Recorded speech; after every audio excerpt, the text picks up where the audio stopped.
இந்த எண்ணெய் வந்து ஒரு 10 மினிட்ஸ் ஆர் 20 மினிட்ஸ் வந்து சூடாகணும். எண்ணெய் சூடாகாமல் எடுத்து வடையை போட்டிங்கன்னா நல்லாவே இருக்காது, வடையும் வேகாது. அதனால் வந்து எண்ணெய் வந்து ஒரு 20 மினிட்ஸ் ஆச்சு குறைஞ்சபட்சம் சூடாகணும். அது சூடாகிற வரைக்கும் வெயிட் பண்ணி அதுக்கப்புறமா வந்து நீங்கள் வந்து வடையை போட்டுக்கோங்க.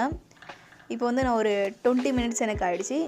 இப்போது வடை தட்டுறதுக்காக மாவை மிக்ஸ் பண்ணி வச்சுருந்தோம் இல்லையா, அதை கையில் எடுத்து ஒரு பேப்பரில் வச்சு கையில் எண்ணெய் வச்சு லைட்டாக தட்டிட்டு அந்த வானலில் சின்ன சின்ன பீசஸாக போட்டுக்கலாம். அதான் வடை மாதிரி தட்டிட்டு எடுத்து போட்டுக்கலாம். ஒரு அந்த வானலில் எவ்வளோ பத்துமோ அந்த அளவுக்கு போட்டுக்கோங்க. ஒரு 10க்குள்ளே போட்டுக்கோங்க. போட்டுட்டு அது நல்லா பொரியட்டும்னு விட்டுருங்க. ஃபஸ்ட்டே போட்ட வடைலாம் கொஞ்சம் திருப்புற மாதிரி இருக்கும் முன்னாடியே. ரொம்ப நெருக்காமல் ஓரளவுக்கு டிஸ்டன்ஸ் விட்டு விட்டு போட்டுக்கோங்க.